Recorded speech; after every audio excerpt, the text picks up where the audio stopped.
Welcome back to the Foreign Report, your weekly foreign policy show that gives you the gory details of geopolitics with hopefully some laughs along the way. I'm Sina Gazdavi, your foreign policy curious host.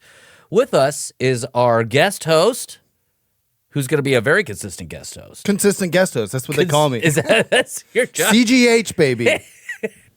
Comedian, director, Columbia journalism graduate. Still paying for that. This is my most expensive hat. Travis Irvine. Good to be here, Sina. Great to see you. I'm so happy to have you here. You're like a warm political blanket that I wear. Oh, no. And you just walk down the street wearing that blanket, and you look totally sane. Wearing Travis Wearing me. like a mask. It's very heavily weighted. Noreen, Malik in the virtual studio. Of course, this is your penultimate episode with the Ford Report. You're going to be moving on. You're starting your own mayoral campaign for New York. Woohoo! So that's Yeah, gonna be great. and an Malik for mayor. accompanying podcast. And accompanying a podcast. Oh, my God. Competition, too. I knew it. Travis, since you're here, you have a special connection with Chuck Schumer. Yes. And I wanted to talk about the CR that just passed. I know it's a little old news. Sure. I mean, but all news is old and also new at the same time. We can't be a current event show because Without talking about the past. Exactly. I have to talk in the moment. And first of all, for people that don't know what a continuing resolution is, I know we see like, hey, if X bill doesn't pass, then they're going to shut the government down. But a continuing resolution, for those that don't know, is, of course, normal bills, spending bills have to go through Congress, right? And then the president has to approve them. And that's the power of the purse of Congress. They say this is how much you should spend on that. This is how much you should spend on this thing. But a temporary spending bill, a continuing resolution, allows the federal government to keep running while they're making official approvals on things. And what it does is it allows the executive branch to make moves with the budget that Congress allows them, a big bucket of money, to say, hey, here's some money, keep the government running. Well, then these usually need 60 votes, whereas especially in recent years, both the Democrats and the Republicans, depending on who's controlling the Senate, because nobody actually has 60 votes anymore. It's usually like 50-50. And the 60 votes is because of the filibuster thing. Exactly. But the reconciliation process is how both Democrats and Republicans have been passing their budgets, because you don't need 60 votes for those, but you only get 2 every session. So that's why they're doing all their budgets that way. So that's why the CR, very different, but also the same. But you need 60 votes for this in the Senate. For the CR, yeah. And it passed, it got through the House on party lines. Almost. Right. Yes. Yeah, basically. And so in the Senate, you would think in a moment like this, the Democrats would be united. Sure. They would come together. And say, no. Firing line. Here's the line. You shall not pass. So that's much a red line is a blue line, but even that's a bad analogy. Not you can't use it. Can't use that. Can't right. use it. Green but the line? purple line. Purple line. It's Democrats standing up to the tyranny of the Republican Congress and Trump and Doge and Musk. And I get it. Everyone wanted some fight out of our septuagenarian Democratic leaders. It's a dogfight. And it seemed like Chuck Schumer rolled over. He did more than that. He said, I'm rolling over and I'm bringing 8 more votes with me. But here's the thing that I want people to recognize. Sure. Is that I agree that there was not enough unification within the Democratic Party to fight this CR. Is there ever? Everyone's too much of a free thinker. Right. It's like Mark Twain used to say, I'm not a member of an organized political party. I'm a Democrat. Yeah. And that's the fundamental problem. But I have to say here, I'm happy that they passed the CR. I'm not like happy as in like my week's going better. I'm happy because I'm a person that looks at what the right wingers, especially extreme right wingers and conservatives, have to say about things. Yeah. And if people out there would do that every now and then, you would hear that they wanted the government to be shut down. They wanted a government shutdown. Right. We have a clip from Ben Domenech, former head of The Federalist, the most conservative person I've ever met, and also one of the most conservative publications that's ever existed. Democrats are not going for this, or at least they're whipping no on this vote. Yeah, not just whipping. They're going to be a no on this bill. There's no reason for Democrats to support a continuing resolution that they, first of all, weren't consulted on at all. No one came to say, hey, what do you think about these things? And then they would have heard, hey, we are not okay with cutting nutritional assistance. We're not okay with cutting veterans benefits, Social Security benefits, Alzheimer's research. So there's no reason that Democrats should bail out the Republicans. We've been hearing since the election that this is the largest mandate in American history. So prove it. And Guy may very well be right that Speaker Johnson can get this over the hurdle, and then they have a whole year to figure out how to govern, how to get their spending bill through that's going to cut, $880 billion from Medicaid.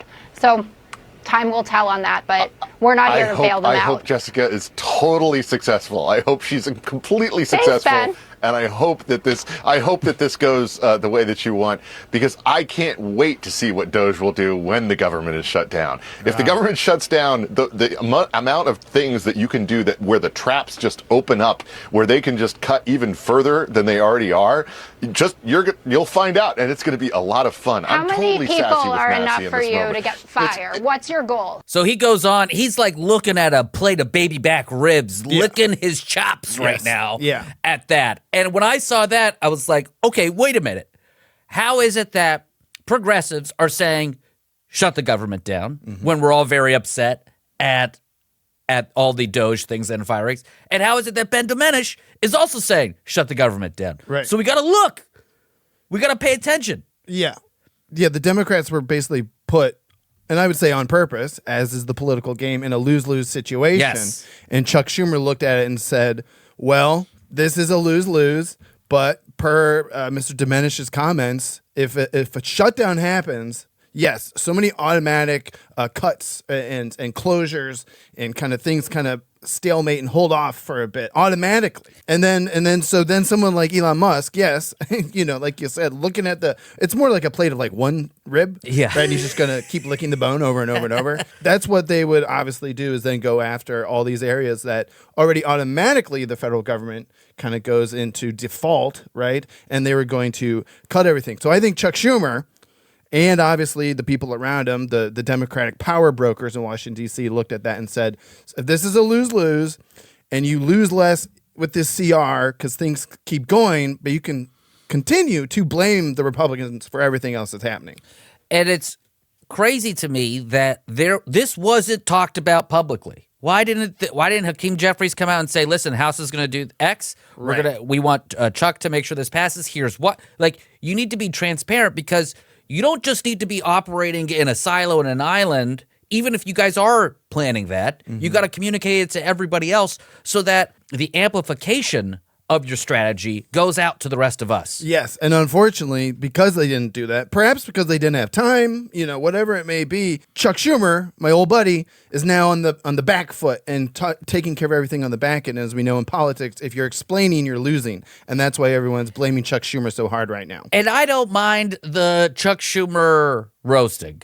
I am all for it. Look, it happens like every 10 years, like clockwork. Okay, so you interned for Chuck Schumer. I interned in Chuck Schumer's press office, which was a fantastic introduction to Washington, D.C. I was on Capitol Hill, fresh off of running for mayor of my hometown, as Noreen is about to do. And basically, he called me mayor all the time. I used to get his grapefruit and cottage cheese in the morning. But in 2008... Wait, you were in the press office and you got his grapefruit? I was still an intern. Okay, got it. I was going to ask and I would what always his lunch forget the order sweet and low. was. He wanted sweet and low because it's a Brooklyn company on the grapefruit and cottage cheese, and I would always forget it. And I'd hear him like yelling at his assistant, and she'd come out all pale faced, be like, "You can't forget the sweet and low." And I'm just like, "I'm here to read newspapers." So, but Chuck famously.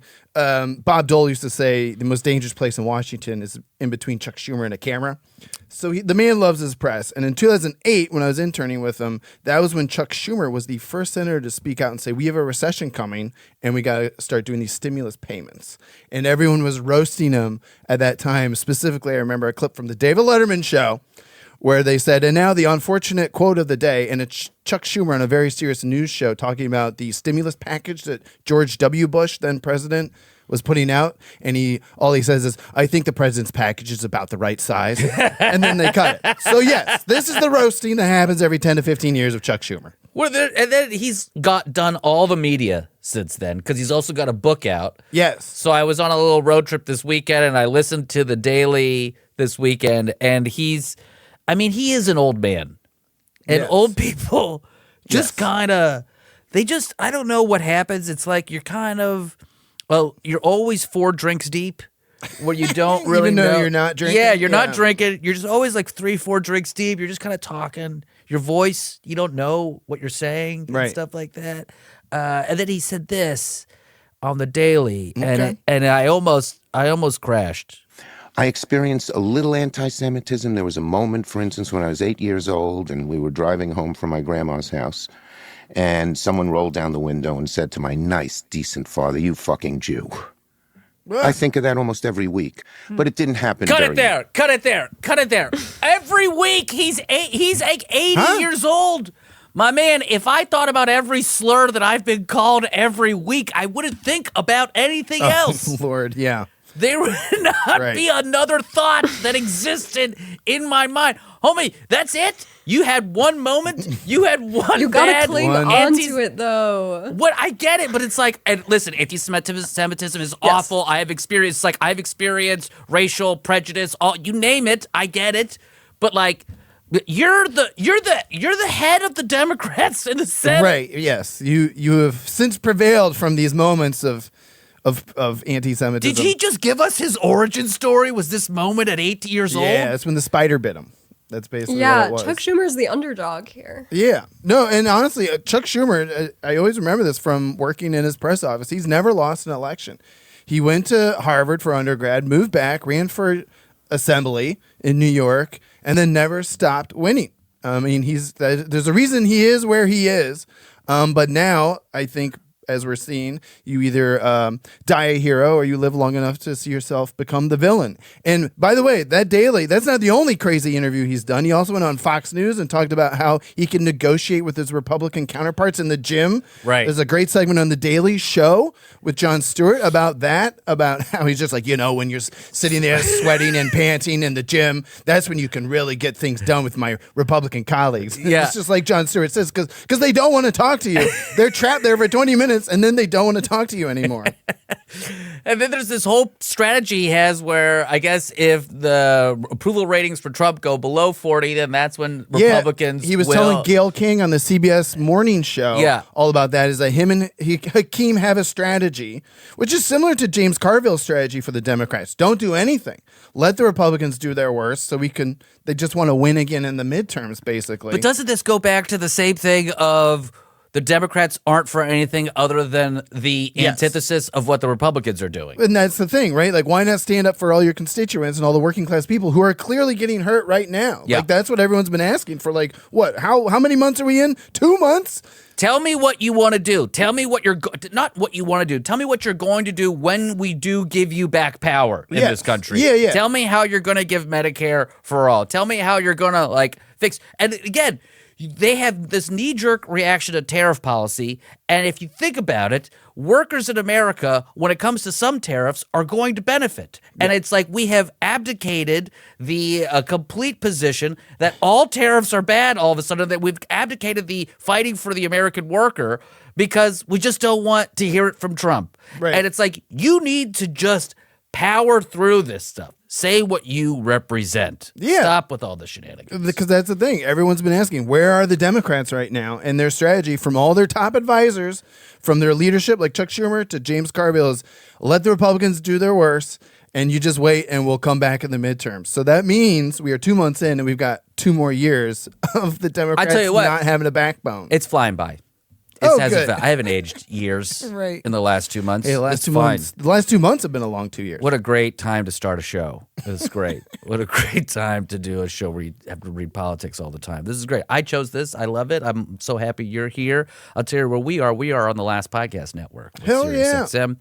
I'm Sina Ghaznavi, Travis Irvine, Noreen Malik. This is the Foreign Report. When we come back, we're going to talk about breaking news, more bombs over Gaza. Who ever thought that would be something we say again? Sweet Jesus. We've got a ceasefire with Russia and Ukraine that's in talks right now, which hopefully will happen. Big news out of Europe about NATO. We're going to talk a little bit about Turkey. And then we'll do a little Doge check-in and maybe some other things along the way. So stick around. Welcome back to the Forward Report. I'm CEASEFIRES. Travis Irvine, Hello. Noreen Malik. Hello. We're here to talk about some news. Oh, Noreen, good. do you want to tell us about the latest from, sweet talk? Go ahead. Sure. Just look, we got to do this at the top of this segment so that we can cleanse ourselves Yeah. with the rest. I wouldn't use that word cleanse. but Just No. Jesus No. Christ. Retract. this is why I'm the warm Take me blanket. away. This is why I'm the warm blanket wanna around go your. home. He's I yelling. don't wanna be he's here yelling on the anymore. street again. Don't worry, I'm his blanket. We'll get through this. Well, deep breaths, everybody. Israel has ended the ceasefire in Gaza and has launched a major offensive that they're calling, quote, Operation Strength and Sword. Could is- have used without the name. Yeah, Crazy. You don't need Crazy. a name. Can we stop naming bombing We need to just name them campaigns? code words, like just strings of letters and numbers. Yeah. Airstrikes killed over 500 people as of this past Tuesday. Israel claims these attacks targeted Hamas after Hamas rejected U.S.-backed hostage release terms. Hamas blames Israel for breaking the ceasefire and endangering hostages, and now protests have erupted in Israel with families of hostages accusing Netanyahu of risking lives. The strikes follow stalled negotiations, and aid to Gaza is still blocked as Israel demands further hostage releases. The genocide that has been now going on for 17 months has killed roughly 49,000 Palestinians. So Bibi needs to pass a budget by March. And if he doesn't, then his government falls apart. He loses power. Whoa. And if you notice, Ben Gvir is back in the government with him now, advising. So this, I don't know how else to look at this other than he wants to hold on to power. Now, you can say all the stuff about how they feel threatened. Again, they don't want another October 7th. I understand that. But there was a phased ceasefire in here. And phase one was, the prisoner and hostage exchange. They obviously didn't like the way that went. And then phase two was we're going to withdraw from Gaza. And then we're going to talk about the future of Gaza. Right. And then we're also going to have some more hostages and prisoner exchanges as well. The big firing line for Bibi was, I don't want to withdraw troops. And so that is the big thing there. And so if he doesn't withdraw troops, if the ceasefire is happening, if the ceasefire is not going, he still manages to retain power, which is fundamentally a huge problem. Right. And my whole take on this is that whatever substantiation Bibi has to commit these acts, you're still committing the acts. Right. And there's a, self-defense, right? There's this idea of self-defense where I have a right to defend myself, right? And I can kill in that sense. That doesn't mean you're not killing. Right. That doesn't erase the act of killing. Right. And there's a difference between someone invading your home, one person invading your home, and you killing that person, as opposed to you going outside of your home and bombing a bunch Exactly. of If people. you Exactly. invaded my Yeah. home and I killed you, but then I also went and leveled your neighborhood. Okay. Yeah, sure. Right. My entire city. Yeah. Yeah. That would be like, okay, well, Was that self-defense? they're clearly trying to say, hey, we want to teach you a lesson. Don't ever do this again. All that stuff. I tell you what, I don't think that message is getting through. Right. And here's the other thing here is that we keep talking about Hamas versus Bibi/Israel in this like level sense. But I know everyone knows this, but like Hamas is not a state. Palestine is not a state. Israel is a state. Right. Even though 147 states out of the 193 in the UN have voted for Palestine to become a state, the U.S. has veto power. It has not happened. I think if you provide Palestine with a state, if you give them a state, then you start to change the dynamics of how this atrocity is talked about and conducted and dealt with. Then you have economies that open up. You have different things that are allowed to happen, different rules that everyone has to live by. And it's like Now, it's easy when Bibi could just say we're going after terrorists, because then you could dehumanize an entire group of people. Yeah, which is kind of the strategy of the war on terror. I mean, we remember that from the early aughts with America. Who did that? That was us. That was us. Yeah. The war on terror. It's a nice, vague. You sure? And that's the thing, right? Is you can keep justifying, like, well, we were going after Hamas. It's like all those families were Hamas. Yeah. I mean, that's what's so tragic about it. But it's that vagary of war, the semantics of war, right? In the same way, not just the United States had the war on terror, but we also have a Department of Defense that is consistently going overseas and not defending. The crazy argument I also hear is like, well, those are going to be future Hamas fighters. And let's go back to our little self-defense example. Let's say you come over to my house and you punch me in the face. All right, and you got it. Okay, tomorrow it's on. Coming over. Okay, then I get a group of guys and I come to your house. And could you fix my plumbing? I will fix. Oh, I'm gonna fix your plumbing. Oh, God! I punch you in the face, but you know what, my guys? We go around to all your neighbors. We punch them in the face. You know what we do to their kids? We kick them in the face. Right. We kick them in the face. You know what's gonna happen to those kids? They're gonna grow up hating me. Yes. They're gonna grow up really disliking me. Right. And if there is an organizing concept around hating me, you know what? I think they may join that organizing concept. Yeah. And that probably will self-perpetuate itself as long as the violence keeps continuing. Which is the point of the war on terror. Not rocket science. Right.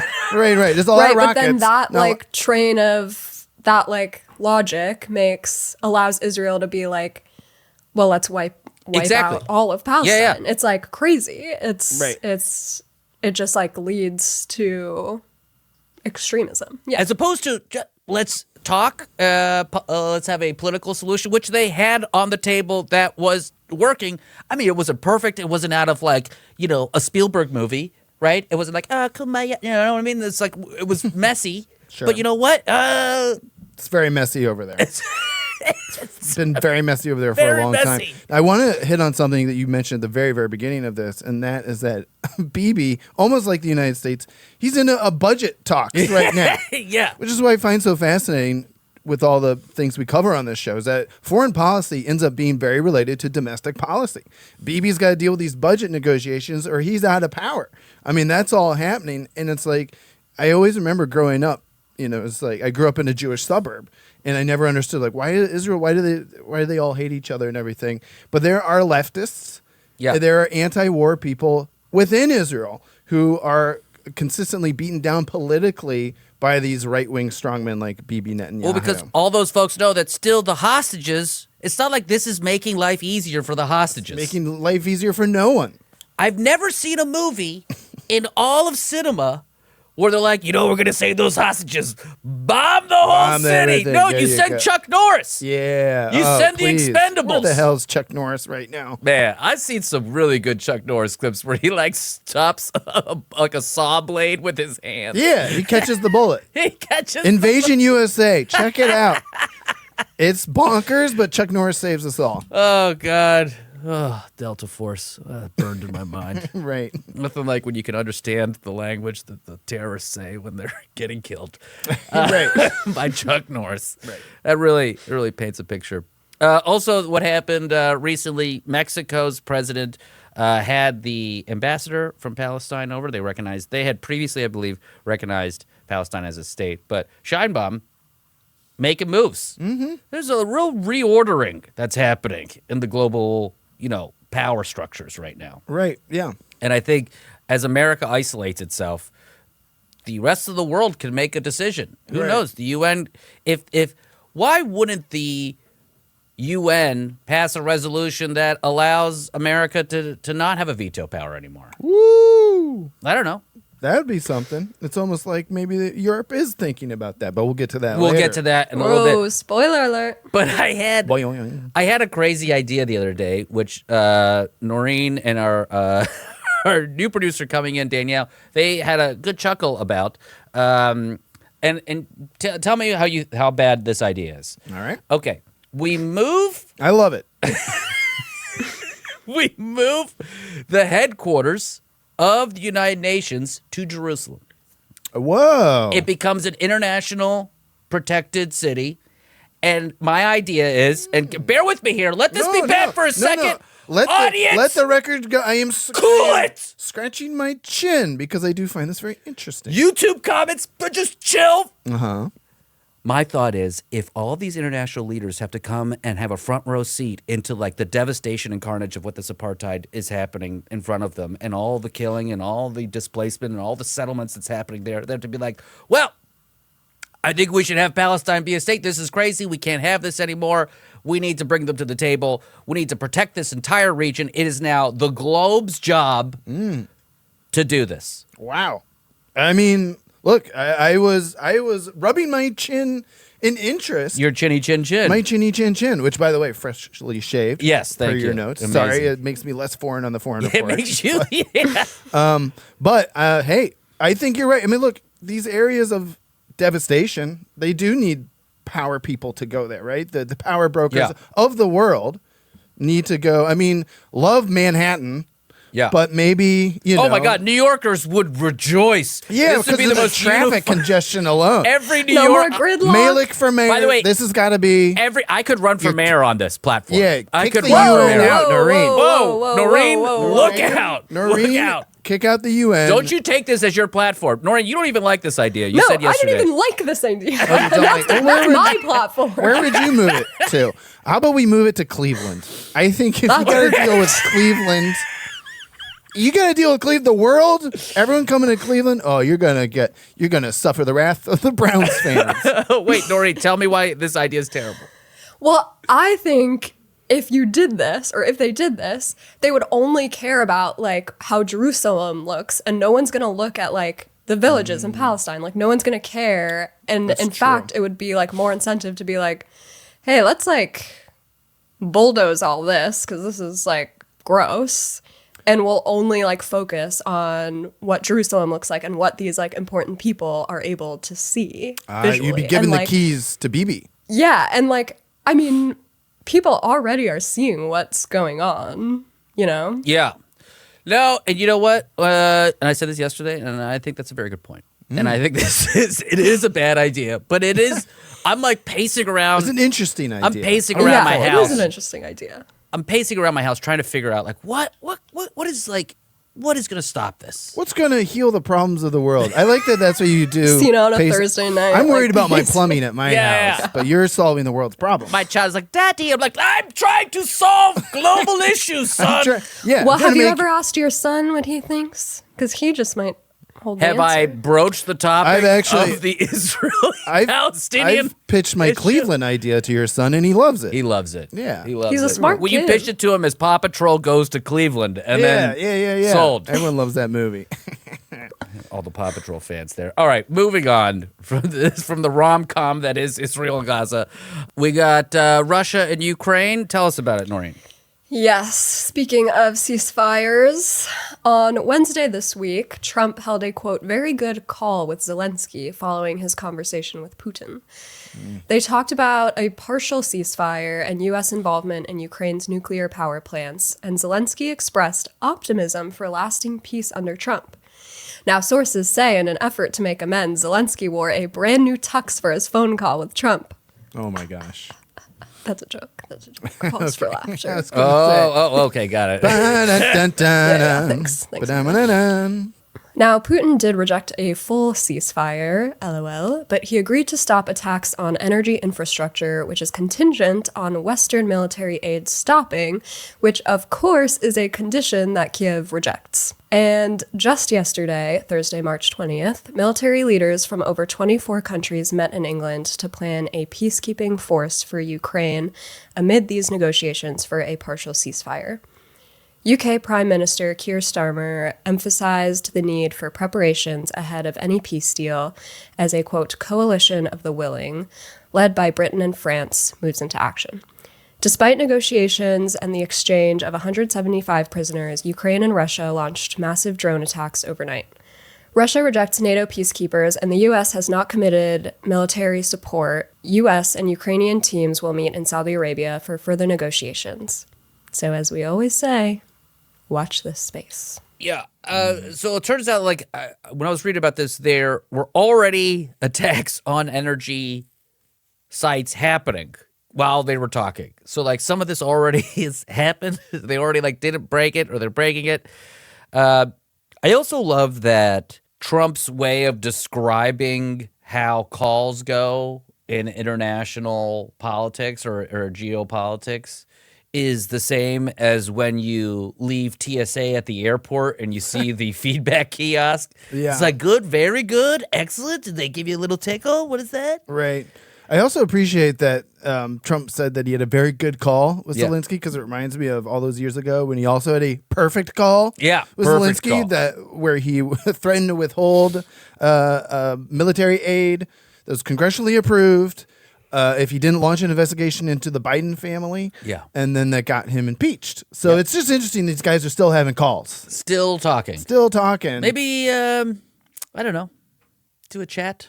Do a little chit. How about some texting? Some texting could work. You know, There's maybe a Zoom. They don't do Snail readouts. mail. It's kind of romantic. Snail go. mail. Get the pigeons back. That's what I think. I heard this great interview with a woman that was Trump's, in his first term, basically his like national security advisor for Putin in Russia. Mm-hmm. She speaks Russian, and she would be in the room when he was on calls with Putin. Right. And they don't do a readout. They wouldn't, what the readout is like after the call, they do the transcript. They do like, here's what they talked about. They stopped doing that. So now years later, she's, Trump, hates her now, obviously. And they like had a falling out and she's like, Trump's insane. Blah, blah, blah. Imagine that. Has she Whoever written thought? a book yet? Great. Whoever thought. By the way, she's a conservative. She's not like some, Sure. loony leftist. Right. She's been studying Putin her whole life. And what was so amazing to me is that she talked about how Putin was making fun of Trump in a lot of their talks, but the translator would never pick up on the sarcasm, or rather the translator would never convey the sarcasm. Oh, my gosh. So there was this moment in person, Yeah. and Trump and Putin were at maybe one of these like G7 or whatever, I don't remember, one of those things. Mm-hmm. And they were talking, and Trump's only looking at the translator, and Trump is saying to Putin, while he's talking to Putin, but while he's listening, he's only looking at the translator. So he's saying to Putin, I've done so much for Israel, and Putin's saying, I've done a lot for Israel. Trump's saying, I've done the most out of anybody. They keep naming these statues after me, these areas after me. And then Putin says, well, maybe they should name the country after you. Oh, boy. And his people start giggling, and this is from this advisor saying this. And Trump, though, doesn't see any of that because he's just looking at the translator. Right. And you know what his response was? Uh-oh. No, that'd be too much. Oh, my gosh. This fucking guy. Even too much for This him. guy is. Come on. Even if you like him, even if you like this man, that's insane. Right. That's like, do we need this? Well, is and this the guy we need? Earlier you said that America, the U.S. is kind of isolating itself, but I would say it's even worse than that. We're actually just aligning ourselves with the strongmen dictators, the right wingers of the world. Right. From what I'm and I never bought into the collusion thing. I thought that was always silly. Mm-hmm. I think he just genuinely likes them. And he likes Putin. Like, he likes the strong. He wants to hang, like, bro love type stuff. Right. And Russia could have basically, and they were even, I think, caught doing this, putting money towards efforts to get Trump elected, but without the Trump campaign actually knowing and being And you involved. don't need to collude with him. You just compliment him. Right. This is what people don't get. My liberal friends, you don't need to collude. Compliment. Just compliment him and he'll do whatever. Right. Flattery No will get you collusion. everywhere. It is the simplest thing. And I remember Kamala Harris, this clip just came up in my algorithm, Kamala Harris saying that to Trump in the debate is like, dictators of the world know they can get you, they can control you with flattery and favors. There was a line, there was a direct line from the debate. And here we are. It's happening. And so on that note, as well as the United States has kind of isolated itself and also aligned itself with Russia in this way, Europe is now on track to try to replace the U.S. in NATO. So one of the things that's also happening when we think about Europe having to deal with U.S. and Russia becoming more friendly and Europe becoming more isolated, is that Europe is now plotting, that was strong, plotting, that are planning and preparing to replace the U.S. in NATO with their own military-industrial complex, basically. Wow. And they're trying to do this over the next 5 to 10 years. So the UK, France, Germany, and Nordic countries are planning to take more defense responsibilities over the next 5 to 10 years and do a kind of smooth transition and have it be blessed, basically, by the United States and Trump. They plan to boost defense spending and NATO by 30%, and they're asking for Europe and Canada to increase their weapons stockpiles by 30%. So we're talking air defense, logistics, communications, and they're going to present this plan at the NATO summit in June. Right now, the U.S. contributes about 15.8% to NATO yearly. That's about $3.5 billion. It also deploys about 80,000 to 100,000 soldiers across Europe. Wow. Give me your take on this. I mean, I feel like this has been coming for a while, right? Because, I mean, even in Trump's first campaign, in his first presidency, his first administration, he was saying, we give NATO too much. They need to start contributing more. And I remember that from all those years ago. And now it's almost come full circle where, you know, it's like when you don't want to clean the living room, so you do a bad job cleaning the living room. So I you love get this. out of the Amen. Yeah, you get out of I the know this move. I've responsibility never of done cleaning it. the living room. Yeah, it's just like, I didn't know I didn't clean the dishes all the way. Yeah, you know, yeah. So you do a bad job of something, so the eventual outcome that you wanted all Weaponized along. incompetence. Yeah. There it is. Yeah. That's the name of my next album. I love it. It's gonna be a great hit. Musical album, of course, right? Yeah, all banjo songs. So yeah, I feel like he's doing the thing that led him to where he wanted to get to the entire time. Yeah, and I actually liked that when he did during his first term that other countries started paying closer to that 2% or if not more than 2%. That Sure. part worked. Yeah. I get the being tough with NATO and I get everyone paying their fair share. The problem I have with this, though, is that maybe there's a silver lining where it's kind of good, but here's the thing. Everyone's going to have bombs now. It's not just like there was one thing where I guess, yes, we're not the policemen of the world, but Right. the military-industrial will be a global military-industrial Well, complex. and with now. NATO, that's what they've mentioned. The only other two countries within NATO that have nuclear capabilities are the UK and France. Yeah. Germany, sorry, you don't get those. Maybe a few more years. You're a few more decades. on being responsible Yeah. in war. So within NATO, it's their military capabilities are a little bit limited.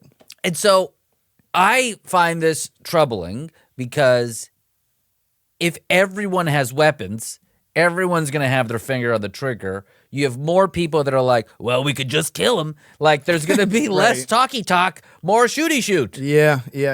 No, you're right. That's a terrifying part of it. You would assume NATO would be responsible with these. Again, these with great power comes great responsibility.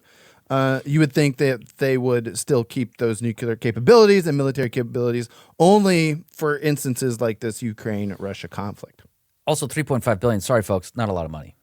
Drop of the bucket It's for not a lot of money for us. for US GDP. For us maintaining economic security, basically. That's the other thing, too, is like Right. NATO provides this blanket for us that we could say, hey, we're all We're in all this part together. of this. Yeah. NATO provided troops for our many wars in the last 20, 25 years. It's a very troubling kind of a thing. I get worried when everyone has all the guns. All the guns are everywhere. Like democratizing military in this way is a little scary. I understand. Italians with nukes. I mean, are we... Let's give them let's give the Vatican City some nukes. The only bomb I want is a mozzarella bomb, okay? Hey, love a good mozzarella. Love a good That's a mozzarella. spicy meatball and a bomb. Oh Oh god. my God, oh please no. Oh, let's take one more break, and then we will be back to talk about Turkey, which, no big thing there, just arresting a mayor, sliding into dictatorship. Welcome back to the Foreign Report. I'm Sina Gazdavi. We talked about Gaza. We talked about Ukraine. We talked about Chuck Schumer and your internship today. Grapefruit cottage cheese, baby. What did he have for lunch? Grapefruit cottage cheese. Oh, my God. Just no Man, sweet and low on that one. It's very regular. What are we going to talk about now? Turkey.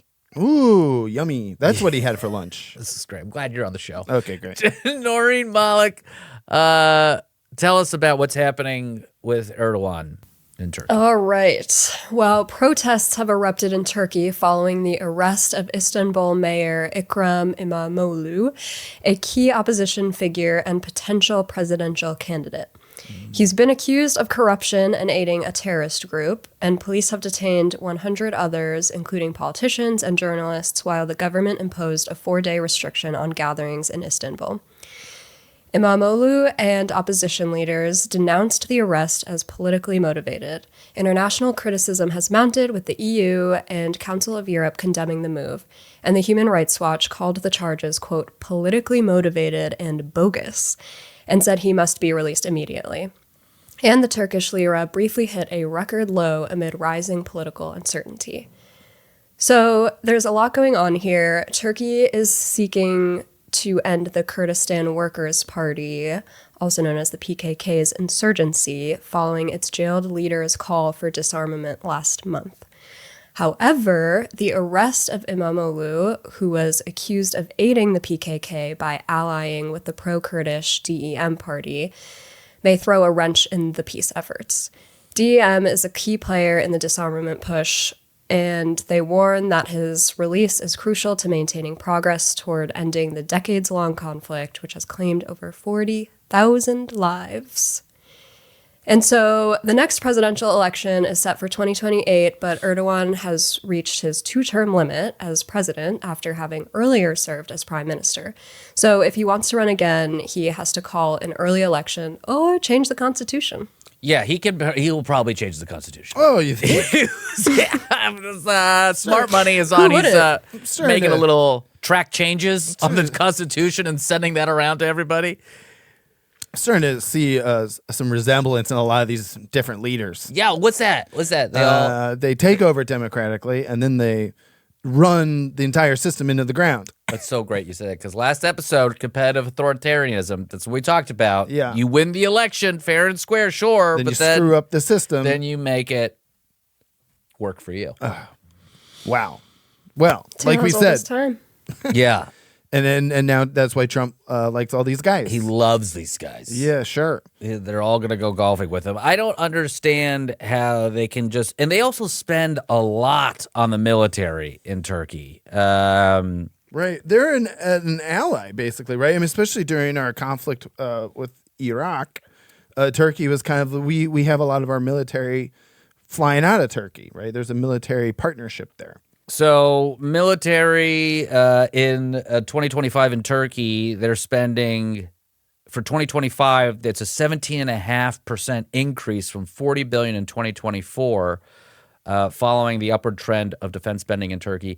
The 2024 budget, for instance, was a 150% increase from the prior year's $16 billion budget. So, I mean, where are they spending this? They're buying U.S. military gear. So that's how they're regulating these people. Wow. So when you arrest a mayor, and it comes from, it's not like the judicial system. Right. It's like him saying it. You're in a dictatorship. It's not a great look. Yeah, it's. Let's just I mean, it's a great look for him. Sure. I mean, technically, he wants to be doing this. Right. And Putin's the same way, right? Eliminating any threat, because that's what you said. This mayor could have been a potential candidate. I mean, yeah, and this is what Trump openly talks about. Again, all foreign policy seems to relate to domestic policy. Trump also wants to eliminate his political rivals, the press. They're very, very bad people. Very bad going after the people. press lately. There's a lot of things happening that make me worried, and now I get to be worried about Turkey as well. Yeah, why not? Oh, God. If you know a lot about Turkey, hit us up, theforeignreportlpn@gmail.com. If you have a question, please send us an email with a voice memo. We'd love to hear from you. We do have a couple questions that I'm going to get to next episode, I think. So Great. If we've got a few that people have sent in, so we're going to parse through those. Couple other things. Let's go to J.D. Vance. Sure. If we're talking Trump, let's talk about his little lackey. What is going on with J.D. Vance, Travis? You sent me this article, and I find it really interesting. He's beefing with his cousin. He's beefing with his cousin, but it's an international beef, right? J.D. Vance and his cousin both served in the Marines, the U.S. Marines. J.D. Vance was in the Communications Corps, the press corps, if you will, Marine Corps, press corps. But his cousin was in a lot of actual fighting and things like that. So his cousin actually went to the front lines of Ukraine when that fighting started in 2022. And, there are foreign people who went into Ukraine and said, we're fighting with Ukraine. We're going to fight the Russians. His cousin's been over there since then. And after J.D. Vance became vice president, his cousin actually talked smack against J.D. Vance through a French newspaper. And J.D. Vance's cousin called J.D. Vance and Trump useful idiots of Putin. And he did this to a popular French newspaper. And what J.D. Vance then did, because this is how you beef with your cousin. You don't call each other, you don't text. J.D. Vance then beefs back and says to his cousin, well, why didn't you just call me or text me? It's like, we have all these family members. This is classic J.D. Vance gaslighting, turn yourself into the victim, right? This is how J.D. Vance works. He provokes people, then they clap back, and then what happens is he gaslights and says, whoa, you could have just called me. You didn't have to go to the French newspaper. You could have just, but it's like, no, you can't just call and text the vice president, even if you are his cousin. If I was Nate Vance, his cousin, I would also be furious because I would know that my cousin J.D. hated Donald Trump not too long ago. Right, back in 2016. And called him Hitler. Yeah, called him America's Hitler and was a never Trumper. What all these things. I get, we can be exposed to different pieces of information and we can see the other arguments in some way. But to go from America's Hitler to I'm your vice president, to me, yeah, it's too big of a swing. That's what I'm saying. Like, I got cousins who have gone MAGA who, it's like, well, we can't talk about certain things at the family reunion because it could blow up. This is a whole nother level where one cousin's actually fighting in Ukraine and the other cousin is fighting with the Ukrainian president in the Oval Office. So anyway, the Vance barbecue is going to be awesome. Very awkward. Can't wait for the plate of ribs that Elon Musk and the conservatives are going to devour. J.D. Vance is like, can I bring a plus one? No, you cannot. Who's your plus one? Is it your wife? It's like, no. No, he's not bringing his wife anywhere. Those kids are just eating eggs all the time. That's J.D. Vance has all the eggs, by the way. That's what I've heard. I can't get eggs at Trader Joe's, but J.D. Vance and his kids are slamming eggs. Egg prices are coming on down. I can't even get eggs. I'll pay whatever you want for eggs. Hear me out. For everyone who voted on egg prices in the 2024 election. Yeah. Y'all should eat less eggs. I've seen Midwesterners. I'm from the Midwest. Eat less eggs. Try a yogurt, granola, berries. All right. Before we go, I want to talk about Doge. And I think, we'll probably do this more often. And just like a Doge recap? A Doge check-in. A check-in with Doge. And apparently Doge officials continue their creep into the government leadership roles. Jeremy Lewin, who played a central role in slashing U.S. aid, was appointed to serve under Pete Marocco. Marocco? I don't know. I don't really care. Another Doge alum as Deputy Administrator for Policy and Programs at USAID, as well as serving as its COO. Marocco will become the State Department's Director of Foreign Assistance, where he will play an, quote, indispensable role in aligning all U.S. government foreign assistance with the president's priorities. What's interesting about this is I never actually had a problem with USAID being under the State Department because you could build a lot of actual priority efficiencies in that. The thing about USAID being its own thing was it had a move. It was supposed to be the autonomous soft power arm of the government to do the nice work and, some weird stuff where we'd plant a CIA janitor in certain places and stuff like that too. As you do. But it wasn't that it cost too much to plant one CIA guy there. Right. It was like, that's how we did it. I didn't have a problem with that. Problem is that we did it so quickly. There's, the TB vaccines, the HIV support, all these things that we were helping life-saving medication for people. they're all going to be very upset now that that's all pulled. And now these guys that are in Doge are getting, they're failing up within the administration. Incredible. Kind of like J.D. Vance. There we go. Yeah. Failing Everyone up. deserves a chance. That's right, Noreen. Right? Noreen endorses J.D. Vance. Make America God. fail again. God. I think that's a MAFA. Make America fail again. Exactly. Well, how many times? That's how you get back up. Federal judges also are considering blocking Doge from accessing Social Security data of millions of Americans.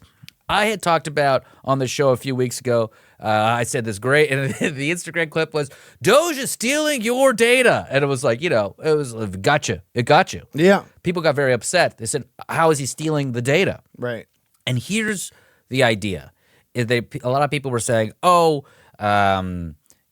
give all of our information away to Facebook and all these other tech companies and stuff like that. Here's the problem. We're not getting anything for our data. Elon Musk and Doge are just feeding Grok or whatever AI LLM they're doing because they're using an LLM and AI to process a lot of the analysis for who to fire, which, by the way, a lot of hallucinations happening because you've made a lot of mistakes. Like you took Ebola funding away. Great job. Right. And then you put it back immediately, sure, but you still took it away. This chaos that's being created, we're not getting a service for that, right? We're not getting a direct service. Facebook, I get served very good ads, okay? Sure. I don't care. I know I hate Mark Zuckerberg, Yeah, sure. the algorithm's working. That algorithm, man, I hit my thumb 3 times. I've got a T-shirt of Contra from the 1990s. You know what I mean? Like Right. like that is how your data for a service works, and a lot of people don't realize that. But Doge is not getting us anything. Oh, we're saving a couple bucks. It is a drop in the bucket. This is nothing. The comparison of the cost, the opportunity cost of people not working now that they've been furloughed, the opportunity cost of people, the destruction and chaos that's happened abroad is not worth the pennies on the dollar that we're saving that Doge keeps supposedly claiming they're giving us. Jesus Christ. I'm sorry. Those were all jokes I said, right? Those were all funny things I said. Oh, God. We're all laughing. Can't stop laughing. Oh, my God. Well, labor unions and retirees sued the Trump administration to block Doge from accessing sensitive data of millions of Americans. Doge has started to look at a lot of the personal information in Social Security, and the judge hearing the case, who has yet to issue a ruling, called their approach, quote, hitting a fly with a sledgehammer. Taking a reference we used on this show. Let me tell you something. Let me tell you how you kill a fly, okay? With honey. Okay? No. Oh, okay. You get one of those rackets with the electrodes, Oh, those are fun. the electric net. I tell you. Yeah. Hey, but where's the electricity coming from, Cena? A battery. Solar powered. What do you think? I'm hooking it up to my body? My body's, I am electric. It's a solar powered electric Solar racket. exactly. And actually, Sure. this was in my algorithm. I bought like You bought one of these? 4 or 5. Yeah. You bought a solar 4 or powered one? 5. Oh yeah, that's what my thanks to my algorithm, them collecting my data, they know I got a fly problem, and I also like solar power. Are you just running around the house saying, I got a fly problem? And then the algorithm's like, I got you. Yeah, right. It's like when you talk about blueberries with your friends, and Yeah. then you look at your Facebook, and it's like, Would you like a blueberry? would you like Maine blueberries or New Jersey blueberries? I don't And want a it's like, Jersey blueberry. oh, buddy, Are they good? they used to be. This is why they're doing this thing. So, I mean, this is the problem with Doge, and the people that are upset about, me saying that they're not stealing or we're not getting anything, folks. Okay, if we were getting provided a service for our data, he just gets to take the data, and the way you win in AI is you get all the data. And the federal government has handed over petabytes of data, Right. for Elon Musk to train his AI engines on. That's and it's crazy. Not okay. Over 300 million Americans' data. Yeah. All right. I think that's it for today. I'm spent. I mean, good Lord. But I think we covered a lot. And again, with foreign policy, it's a lot of domestic policy. Those worlds are always going to intertwine. So, I hope Chuck Schumer gets a lot of this stuff solved at the gym this weekend. Yeah. I don't want to imagine him in bike shorts. I've seen him when I lived in Brooklyn. I would see him ride on the bike. Sure. And it was like very weird to see He loves his bike. Loves the bike. Loves his bike. I tell you what, I was scared to ride a bike in Brooklyn. Oh, I'd never. I got It's doored. scary. Yeah, I got doored. I had to go to the hospital. Oh god. Oh God. No, It was terrible. I totally got doored. Yeah. Outside of our classic bar, Dean Street, that I used to go to all the time. Was riding my bike. Guy opened his door. I went over my handlebars. Oh, my gosh. Fell on my shoulder. First person to see if I was okay was the New York City transit bus. Driver right behind me. He got out. He's like, "Are you okay?" And I look back, and it's the bus. Oh my And I'm like, gosh. "Oh my god!" And you know what's funny? All I had to do in my head was like, "Okay, go to the emergency room." Right. But instead, in my head, I was like, "Oh, Mel Gibson in Lethal Weapon put his shoulder back. Surely I have a dislocated shoulder. I'll fix this very easily." no. And so I went to, and I rammed my shoulder into the wall. And I did a few times thinking I would pop my shoulder back in. Here's the thing. My shoulder was not Yeah, dislocated. you're just ruining your shoulder. I now. just hurt myself. You just had a concussion. And then I went, exactly. Then I went to the bar, called my brother, the doctor, right. and I said, "Hey, I got doored." I told him the whole thing. And he's like, "Well, what the hell are you doing?" And I was like, "Oh, I'm at the bar having a beer." He goes, "Go to the hospital." That's a good doctor right there. Don't go to the bar. Go to the hospital. Trust me, I'm a doctor. And by the way, the person in that car working for the UN. Yeah, the UN was in town. Traffic's out of control. Travis, where can people find you? I'm gonna- Travis Irvine, USA. I'm the dumb American consistent guest host, CGH here at Foreign Report. I love it. I'm at Cena now. Noreen, Malik. You can find her on socials if you want to find her there. The Foreign Report LPN at gmail.com. This is the Foreign Report. We will be back next week. Thanks.